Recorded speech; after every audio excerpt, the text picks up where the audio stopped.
소금을 좋다고 해서 한 달 넘게 마셔봤는데 밤에 여전히 깨고 혈당도 그대로고 뱃살도 그대로였다면 정말 속상하셨을 거예요. 주변에서 너도 나도 소금물 덕분에 좋아졌다고 하는데 나만 안 된다는 생각 혹시 해보셨나요? 어떤 분은 이렇게 말씀하세요. 나는 의지가 약해서 그런가 봐. 나이가 들어서 이제 뭘 해도 안 되는 건가 봐. 근데 여러분 이건 당연할 수 있습니다. 전혀 이상한 게 아니에요. 왜냐하면 소금물은 만능약이 아니거든요. 조건이 맞아야 작동하는 스위치 같은 겁니다. 스위치를 잘못 누르면 불이 안 켜지는 것처럼 소금물도 방법이 틀리면 아무 반응이 없어요. 심지어 똑같은 방법을 해도 어떤 분은 일주일 만에 효과 보시고 어떤 분은 한 달에도 아무 변화가 없어요. 이게 다 이유가 있습니다. 그래서 오늘은 소금물이 안 들었던 가장 흔한 이유 7가지를 하나씩 짚어드리면서 왜 안 됐는지부터 바로 이렇게 바꾸면 된다까지 한 번에 정리해 드리겠습니다. 이거 끝까지 들으시면 아, 내가 여기서 실수했구나 하고 정확히 아실 거예요. 그리고 오늘 당장 바로 잡으실 수 있을 겁니다. 시작하기 전에 먼저 핵심만 20초로 정리해 드릴게요. 소금물로 기대하는 변화는 딱 2갈래입니다. 첫 번째는 밤이에요. 불면증이나 야간요 같은 거죠. 수분과 전해질, 즉 우리 몸속 미네랄 균형이 흔들리면 밤에 자꾸 깨게 됩니다. 실제로 나이가 들면서 신장에서 나트륨을 조절하는 능력이 떨어지거든요. 그러면 항인 호르몬이라는 게 제대로 작동을 못해요. 이게 밤에 소변이 자꾸 마려운 이유 중 하나입니다. 2번째는 낮입니다. 혈당이 오르락내리락 하거나 뱃살이 안 빠지는 거예요. 전해질 균형이 무너지면 우리 세포가 딱딱하게 굳어져요. 세포가 굳으면 영양분이 안으로 못 들어가고 노폐물은 밖으로 못 나가요. 그래서 먹은 음식이 에너지로 안 가고 자꾸 뱃살로 쌓이는 겁니다. 혈당도 세포 안으로 못 들어가니까 혈액 속에만 둥둥 떠다니고요. 중요한 건 이 둘이 따로가 아니라는 거예요. 밤과 낮, 불면과 혈당, 이 모든 게 사실 같은 축 위에 있어요. 바로 우리 몸의 균형이라는 축이죠. 그래서 소금물이 제대로 작동하면 밤에도 편해지고 낮에도 가벼워지는 겁니다. 그런데 방법이 틀리면 둘 다 안 바뀌는 거고요. 자, 그럼 지금부터 소금물이 안 들었던 가장 흔한 이유 첫 번째를 말씀드릴게요. 바로 농도가 틀렸다는 겁니다. 너무 싱겁게 만들거나 반대로 너무 짜게 만든 경우예요. 혹시 이런 적 있으셨나요? 물 한 컵에 소금을 살짝만 넣어서 거의 맹물처럼 마신 적 말이에요. 소금이 몸에 안 좋다는 말을 평생 들어오셨잖아요. 그러니까 조심스럽게 정말 조금만 손가락 끝에 묻은 정도만 넣으신 거예요. 이 마음 충분히 이해합니다. 그런데 이렇게 하면 우리 몸이 전해질 보충이라고 인식을 못해요. 그냥 물 마신 거랑 똑같아지는 겁니다. 우리 몸속 체액의 농도가 있어요. 0.9% 정도예요. 이게 바닷물보다는 훨씬 싱거운데 맹물보다는 확실히 짜요. 소금물을 만들 때도 이 정도 농도를 맞춰줘야 몸이 아, 이게 전해질이구나 하고 받아들이는 겁니다. 너무 싱거우면 몸이 그냥 물로만 인식해서 신장에서 그냥 걸러내버려요. 효과가 없는 거죠. 반대로 너무 짜게 만드는 분들도 계세요. 효과를 빨리 보고 싶은 마음에 소금을 한 숟가락씩 넣는 거죠. 인터넷에서 소금물이 좋다는 걸 보시면 어떤 분은 한 숟가락 넣으라고 하고 어떤 분은 2숟가락 넣으라고 하니까 헷갈리시는 거예요. 그래서 많이 넣으면 더 좋겠지 하고 진하게 만드세요. 그러면 오히려 몸이 부담 신호를 보냅니다. 갈증이 심해지고 속이 더부룩하고 심하면 붓기까지 생겨요. 왜냐하면 갑자기 혈액 속 나트륨 농도가 확 올라가니까 몸이 이걸 희석시키려고 주변 조직에서 물을 끌어당기거든요. 그러면 세포는 물을 빼앗겨서 쪼그라들고 혈관 주변은 물이 고여서 붓는 거예요. 이러면은 며칠 못 가서 포기하게 되죠. 몸이 거부 반응을 보이는데 어떻게 계속 하겠어요? 그럼 정확한 농도는 뭘까요? 물 200ml, 그러니까 종이컵 하나 정도의 소금을 한 꼬집 넣으시면 됩니다. 한 꼬집이 얼마냐고요? 엄지와 검지, 중지, 세 손가락으로 집은 정도예요. 티스푼으로 치면 반 티스푼 정도 되고요. 마셔봤을 때 약간 짭짤하다 정도면 딱 좋아요. 기준을 하나 드릴게요. 된장찌개 국물보다는 훨씬 싱겁고 맹물보다는 확실히 짜요. 바닷물처럼 짜면 절대 안 되고 그렇다고 맹물처럼 싱거워도 안 됩니다. 혀끝에 살짝 짠맛이 느껴지는 정도? 이게 딱 맞는 농도예요. 처음 하시는 분들은 이렇게 해보세요. 물 200ml에 소금 반 꼬집 넣고 마셔보세요. 너무 싱거우면 다음날 조금 더 넣고 적당하면 그대로 유지하는 거예요. 이틀 정도 시행착오를 거치면은 내 입에 맞는 농도를 찾을 수 있어요. 특히 처음 사흘 동안은 이 농도를 똑같이 유지하세요. 어제는 한 꼬집, 오늘은 반 꼬집, 내일은 두 꼬집 이렇게 바꾸면 안 됩니다. 우리 몸이 패턴을 학습해야 되거든요. 사흘 동안 같은 농도로 고정해서 마시면 몸이 이게 아침마다 들어오는구나 하고 받아들이기 시작해요. 세포막에 적응하는 거죠. 그때부터 반응이 나타나는 겁니다. 67세 여성분이 계셨어요. 이분이 한 달 넘게 소금물을 마셨는데 아무 효과가 없다는 거예요. 농도를 여쭤보니까 매일 다르게 하셨대요. 어떤 날은 짜게, 어떤 날은 싱겁게. 그러니까 몸이 적응을 못한 거예요. 사흘만 같은 농도로 고정해서 마시라고 했더니 일주일 만에 아침 입마름이 확 줄었다고 하세요. 그런데 말이에요. 농도를 딱 맞춰도 실패하는 경우가 있어요. 바로 다음 문제 때문인데요. 근데 같은 농도라도 타이밍이 틀리면 또 실패합니다. 이게 두 번째 이유예요. 소금물은 언제 마시느냐가 정말 중요해요. 아침, 낮, 밤이 다 다르거든요. 특히 야간염이나 불면증 때문에 소금물을 시작하신 분들 중에 이런 실수를 엄청 많이 하세요. 밤에 자꾸 깨니까 자기 전에 소금물을 마시는 거예요. 밤에 몰아서 넣으면 괜찮아지지 않을까 생각하시는 거죠. 생각해 보세요. 밤에 소변이 자꾸 마려운데 자기 전에 소금물을 마시면 어떻게 될까요? 일시적으로 혈액 속 나트륨 농도가 올라가요. 그러면 우리 몸이 이걸 희석시키려고 물을 더 끌어당깁니다. 결과적으로 방광에 소변이 더 빨리 차게 되는 거예요. 그래서 오히려 야간뇨가 심해질 수 있습니다. 이게 오히려 역효과를 낼 수 있어요. 자려고 누웠는데 1시간도 안 돼서 화장실 가고 싶은 거예요. 한번 깨면은 다시 잠들기 힘드시잖아요. 그러면 또 뒤척이고 또 깨고 이렇게 되면은 아침에 일어났을 때 더 피곤해져요. 소금물 마시기 전보다 더 안 좋아진 거죠. 그럼 어떻게 해야 될까요? 야간뇨나 불면 때문에 소금물을 마시는 분들은 낮에 분산해서 마셔야 해요. 아침에 일어나자마자 한 잔, 점심 먹기 1시간 전에 반 잔 이렇게 나눠서 마시는 겁니다.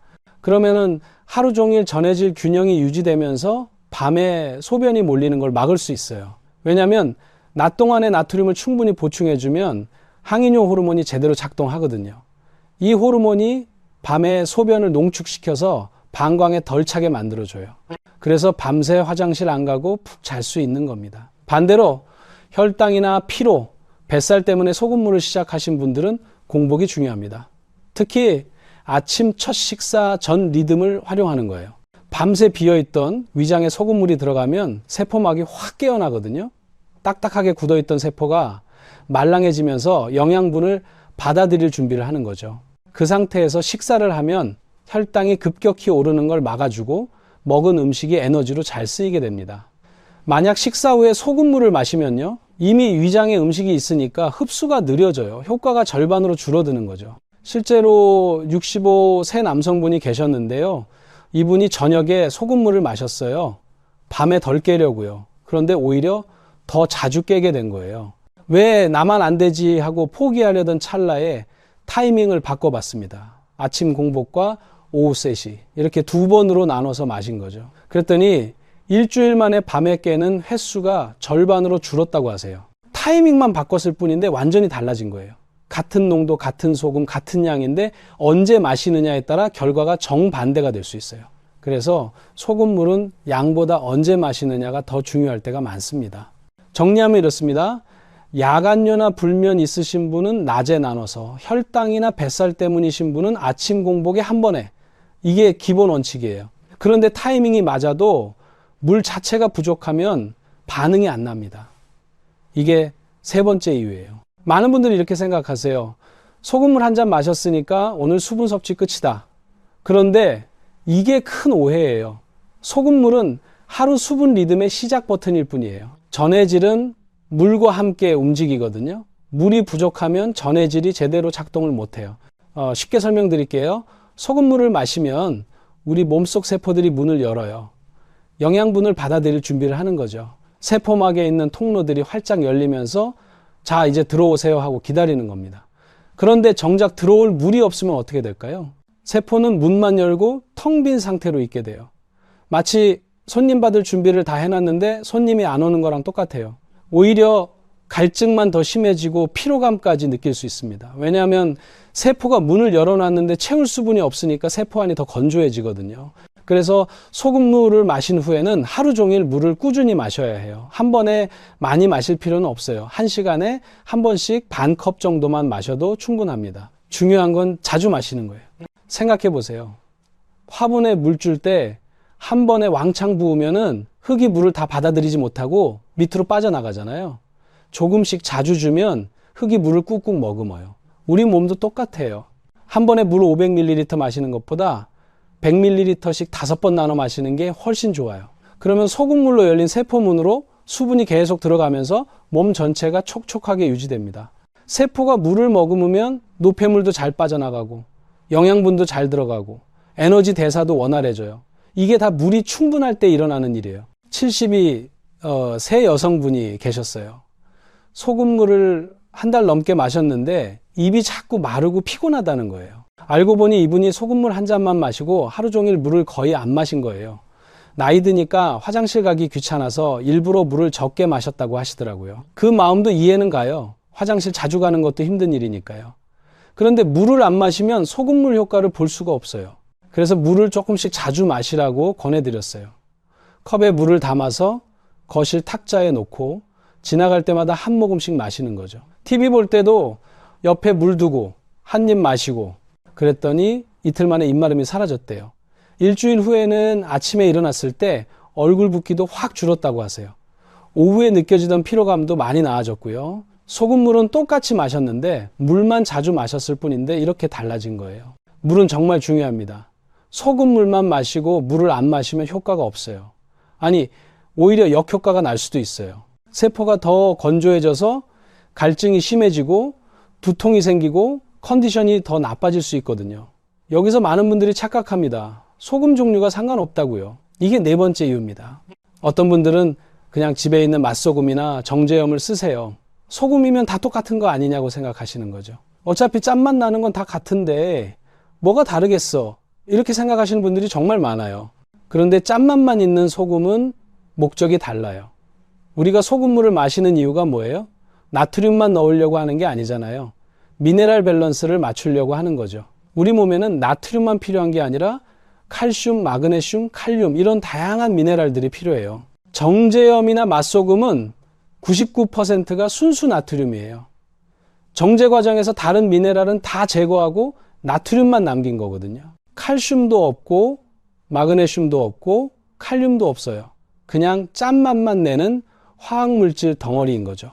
그래서 이걸로 소금물을 만들면 짠맛만 나고 우리 몸이 원하는 미네랄 보충은 안 되는 겁니다. 마치 빈 껍데기만 있고 알맹이는 없는 거예요. 텅 빈 깡통 같은 거죠. 몸은 미네랄을 원하는데 나트륨만 잔뜩 들어오니까 오히려 균형이 더 깨질 수 있어요. 게다가 정제염에는 첨가물도 들어가 있어요. 습기 방지제, 고결 방지제 같은 거요. 이게 장기적으로 몸에 부담을 줄 수 있어요. 특히 매일 마시는 건데 첨가물까지 매일 먹게 되는 거잖아요. 좋을 리가 없죠. 그럼 어떤 소금을 써야 할까요? 시작은 단순하게 하시면 돼요. 정제염이나 맛소금만 피하시면 됩니다. 천일염 같이 미네랄이 남아있는 소금을 고정으로 쓰시는 거예요. 마트에서 파는 천일염이면 충분해요. 천일염은 바닷물을 염전해서 자연 건조시킨 거라 나트륨 외에도 마그네슘, 칼슘, 칼륨 같은 미네랄들이 자연스럽게 남아 있어요. 나트륨 함량이 85%, 미네랄 함량은 15% 정도예요. 색깔도 순백색이 아니라 살짝 회색빛이 도는 게 자연스럽고요. 비싼 주염이나 히말라야 핑크솔트를 쓰면 물론 더 좋겠지만 처음부터 그럴 필요는 없어요. 천일염으로 시작해서 몸이 적응하고 효과가 느껴지면 그때 더 좋은 소금으로 바꿔도 늦지 않아요. 68세 남성분이 계셨는데요. 한 달 넘게 소금물을 마셨는데 변화가 없다는 거예요. 여쭤보니까 집에 있던 맛소금을 쓰신 거예요. 요리할 때 쓰는 그 맛소금이요.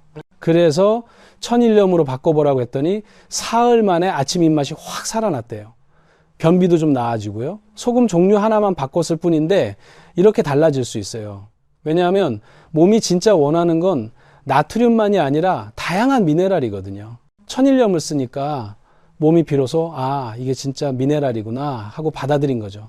근데 좋은 소금을 써도 효과가 0이면은 다음 원인이 가장 큽니다. 바로 5번째 이유예요. 식습관이 그대로였다는 겁니다. 소금물이 아무리 몸을 정리해줘도 식단이 계속 어질러 놓으면은 체감이 없어요.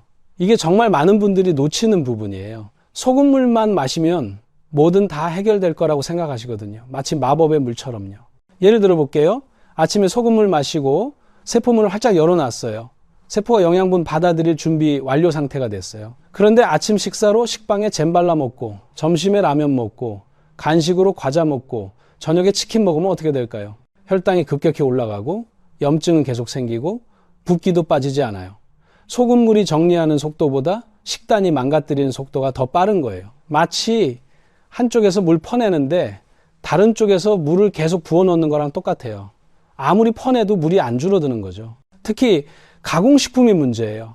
빵, 과자, 라면 이런 것들은 정제된 밀가루와 설탕 덩어리거든요. 이게 몸에 들어가면 혈당을 폭발시켜요. 췌장에서 인슐린을 급하게 분비하고 이 인슐린이 남은 당을 지방으로 바꿔서 뱃살에 쌓아요. 동시에 염증 물질도 만들어내고요. 그렇다고 완벽하게 식단 관리를 하라는 게 아니에요. 저도 알아요. 나이 들어서 먹는 낮까지 빼앗기면 뭐가 남겠어요. 딱 2가지만 바꾸시면 됩니다. 첫 번째, 가공식품과 단맛, 빵이나 면 종류 빈도를 줄이세요. 매일 먹던 걸 이틀에 한 번으로만 줄여도 달라져요. 완전히 끊으라는 게 아니에요. 빈도만 줄이는 겁니다. 매일 아침 식빵 드셨다면 하루 걸러 한 번만 드시고 나머지 날은 밥으로 드시는 거예요. 이것만으로도 혈당 출렁임이 확 줄어듭니다. 두 번째, 저녁 식사량과 야식을 조절하세요.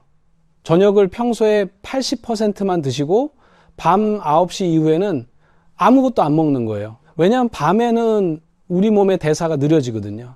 낮에 먹으면 에너지로 쓰이는데 밤에 먹으면 그냥 지방으로 쌓여요. 이것만 지켜도 소금물 효과가 2배로 느껴집니다. 왜냐하면 소금물이 정리하는 만큼 식단에서 어지럽히는 게 줄어드니까요.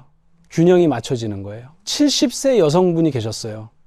소금물을 2달 마셨는데 뱃살이 그대로라는 거예요. 그런데 식단을 보니까 매일 아침 단팥빵 드시고 저녁에 과자 드시고 계시더라고요. 이러면 아무리 소금물 마셔도 소용이 없어요. 그래서 단팥빵을 이틀에 한 번으로 줄이고 과자 대신 견과류 조금 드시라고 했어요. 저녁은 밥을 반만 드시고요. 그랬더니 2주일 만에 허리둘레가 3cm 줄었대요. 소금물은 똑같이 마셨는데 식단만 살짝 바꿨을 뿐인데 말이에요. 그래서 소금물 효과를 보려면 식단도 같이 봐야 해요. 이건 정말 중요합니다. 소금물은 도구일 뿐이에요. 도구를 아무리 좋게 써도 생활 습관이 엉망이면 효과가 없는 거죠. 식단도 바꿨는데도 실패했다면요. 그럼 6번째 이유의 가능성이 높아요. 기간을 너무 짧게 보고 판정했다는 겁니다. 혹시 이런 생각 해보셨나요? 3일 마셔봤는데 안 되네. 일주일 했는데 뱃살 그대로네. 그래서 포기하신 거예요. 주변에서 소금물 좋다고 하니까 기대가 컸잖아요. 당장 효과 볼 줄 알았는데 며칠 지나도 아무 변화가 없으니까 실망하신 거죠. 그런데 체감은 순서가 있어요. 처음부터 뱃살이나 혈당이 확 변하는 게 아니거든요. 우리 몸은 단계별로 반응해요. 급하게 변하지 않아요. 차근차근 회복되는 거예요. 1주 차에는 아침 붓기, 입마름, 밤에 깨는 횟수부터 바뀌기 시작해요. 이게 첫 신호예요. 거울 보면 얼굴이 덜 붓고 아침에 일어났을 때 입안이 덜 텁텁하고 밤에 한두 번 덜 깨는 거죠. 이게 느껴지면 제대로 가고 있는 겁니다. 많은 분들이 이 단계에서 실망해요. 뱃살은 그대로고 체중도 안 줄었으니까요. 그런데 이건 몸이 준비 운동을 하고 있는 거예요. 세포가 깨어나고 체액이 정리되고 염증이 빠지는 중이에요. 이 과정 없이 바로 뱃살이 빠지지 않아요. 이 주에서 3주차가 되면 오후 피로감이 줄어들어요. 예전에는 점심 먹고 나면 꼭 졸았는데 이제는 덜 졸린 거예요. 단 것 당기는 것도 줄고 식욕도 안정되고요. 이때쯤 되면 주변 사람들이 표정이 밝아졌다고 얘기해줘요. 본인은 잘 모르는데 남들이 먼저 알아보는 거죠. 이 단계에서 중요한 게 뭐냐면 에너지 대사가 바뀌고 있다는 거예요. 세포가 제대로 작동하면서 먹은 음식을 에너지로 잘 쓰기 시작하는 거죠. 그러니까 피로가 줄고 활력이 생기는 겁니다. 4주차부터는 허리둘레나 혈당 출렁임에서 변화가 느껴져요. 바지가 헐렁해지고 공복 혈당이 조금씩 안정되는 거죠. 이게 진짜 체감이 확 오는 시기예요. 체중계 숫자는 조금만 변했는데 허리둘레는 확 줄어들어요. 옷 입을 때 확실히 느껴지죠. 그런데 대부분 일주일 만에 포기해서 2단계까지 못 가보는 거예요. 정말 아까운 일이에요. 조금만 더 참았으면 효과 볼 수 있었는데 말이에요. 74 세 남성분이 계셨어요. 이분이 이틀 마시고 안 된다고 그만두셨어요. 그런데 한 달 후에 다시 오셔서 이번엔 제대로 해보고 싶다고 하시더라고요. 그래서 최소 4주는 해야 체감한다고 말씀드렸어요. 며칠하고 판단하지 말고요. 이분이 정말 끈기 있게 하셨어요. 1주차에는 별 차이 못 느꼈대요. 그래도 포기 안 하고 계속 하셨어요. 이 주차에 밤에 덜 깨는 게 느껴지기 시작했고 3주차에 오후 피곤함이 확 줄었대요. 4주차 되니까 아내분이 얼굴이 많이 좋아졌다고 하시더래요. 체중계 숫자는 1kg 밖에 안 빠졌는데 허리둘레가 3cm 줄었고요. 기간을 제대로 주니까 몸이 반응한 거예요. 그래서 최소 4주는 봐야 합니다. 조급하게 생각하시면 안 돼요. 우리 몸은 기계가 아니에요. 수십 년 동안 굳어진 세포가 며칠 만에 변하지 않아요. 시간이 필요한 거죠. 마지막 7번째 이유는 가장 중요합니다. 여기에 해당하면 방식이 아니라 안전이 먼저예요. 당신의 몸 상태가 소금물 접근이 조심스러운 케이스였다는 겁니다. 이건 겁주려는 게 절대 아니에요. 안전 가이드예요. 특정 약을 드시거나 특정 질환이 있으면 소금물 반응이 효과 없음이 아니라 위험 신호일 수 있거든요. 이건 꼭 알고 계셔야 해요. 반드시 상담이 필요한 경우가 있어요.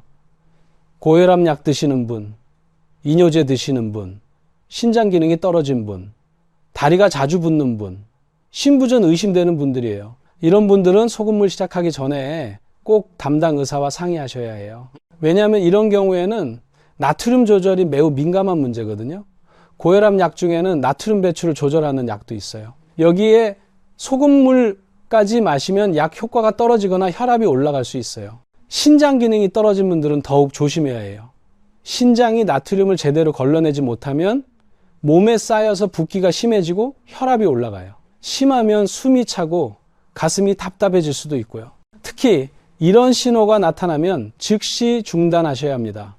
심하게 붓거나 숨이 차거나 소변량이 급격히 줄거나 가슴이 두근거리는 경우요. 이건 몸이 위험하다고 보내는 신호예요. 절대 무시하시면 안 됩니다. 69세 남성분이 계셨어요. 이분이 소금물 마시고 이틀 만에 발이 퉁퉁 붓는 거예요. 양말 자국이 심하게 남고 신발도 끼는 느낌이 들었대요. 알고 보니 심장약을 드시고 계셨어요. 바로 중단하시고 의사와 상담했더니 이분은 나트륨 조절을 조심해야 하는 케이스였던 거예요. 다행히 빨리 알아차려서 큰일은 안 났지만 만약 계속 마셨다면 위험할 뻔했어요. 그래서 안전이 가장 중요합니다. 건강법이라는 게 아무리 좋아도 내 몸에 안 맞으면 독이 되는 거거든요. 이걸 지키면 소금물을 건강 습관으로 쓸 수 있어요. 안전하게, 오래, 효과적으로요. 자, 여기까지 7가지 실패 이유를 다 말씀드렸어요. 그럼 이제 정답 루틴을 알려드릴게요. 실패를 해결했으면 이제 어떻게 해야 되는지 딱 정리해 드리겠습니다. 첫 번째 단계는 기준 세팅이에요. 처음 사흘간은 농도, 시간, 물 리듬을 고정하세요. 사흘만큼은 실험하지 마시고 고정해서 몸이 패턴을 학습하게 만드는 겁니다. 예를 들어 아침 7시에 일어나면 무조건 7시 10분에 소금물 한 잔, 물 200ml에 소금 한 꼬집 이렇게 똑같이 하세요. 내일도 똑같이, 모레도 똑같이 시간, 양, 농도 다 고정입니다. 이 사흘 동안은 몸이 적응하는 시기예요.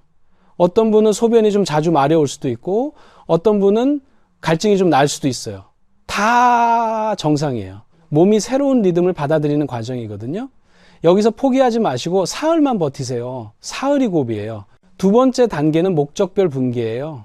사흘이 지나면 이제 내 목적에 맞게 조정하는 거예요. 불면이나 야간요 때문에 시작하신 분들은 낮에 분산하세요. 아침 한 잔, 오후 3시 반 잔 이렇게 나눠 마시는 거예요. 저녁 리듬도 조정하셔야 해요.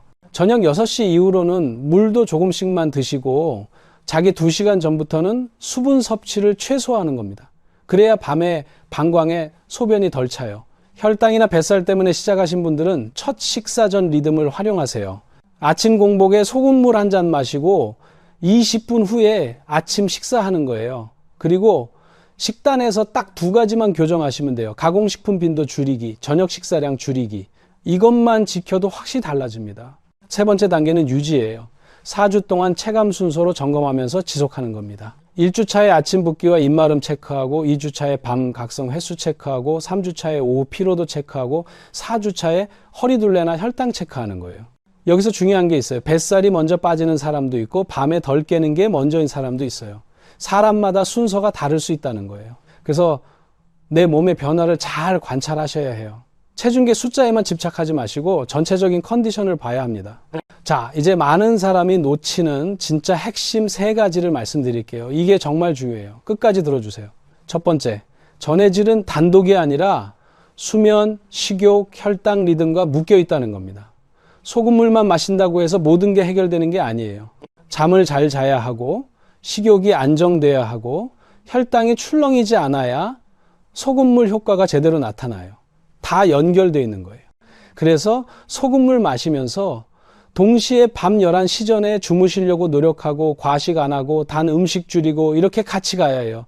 소금물은 스위치일 뿐이에요. 스위치를 눌러도 전구가 망가져 있으면 불이 안 켜지는 것처럼 다른 생활 습관도 함께 봐야 합니다. 두 번째, 효과는 체중계가 아니라 밤각성 식욕 붓기에서 먼저 드러난다는 겁니다.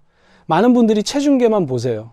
일주일 마셨는데 체중 안 줄었다고 실망하시는 거예요. 그런데 체중은 마지막에 변해요. 먼저 바뀌는 건 아침에 거울 봤을 때 얼굴 붓기예요, 밤에 깨는 횟수예요, 오후에 느껴지는 피곤함이에요. 이런 게 먼저 좋아지면 그게 신호예요. 제대로 가고 있다는 거죠. 그 다음에 체중이나 허리둘레가 변하는 겁니다. 그래서 체중계 숫자에 일희일비하지 마세요. 대신 아침에 일어났을 때 컨디션, 낮에 느껴지는 활력, 밤에 잠드는 속도 이런 걸 체크하세요. 이게 진짜 변화의 신호거든요. 세 번째, 안전이 먼저다. 내 몸에 맞게 써야 좋은 습관이 된다는 겁니다. 아무리 좋은 방법이라도 내 몸에 안 맞으면 독이에요. 남들이 다 좋다고 해서 무작정 따라 하시면 안 됩니다. 특히 약 드시는 분들, 만성질환이 있으신 분들은 꼭 의사와 상담하세요. 조금 귀찮더라도 안전이 최우선이에요. 몸에서 이상신호 보내면 즉시 중단하시고요. 건강법은 안전하게 오래 해야 의미가 있어요. 단기간에 효과 보려고 무리하면 나중에 더 큰 문제가 생길 수 있습니다. 자, 여기까지 다 들으셨으면 이제 정리해 드릴게요.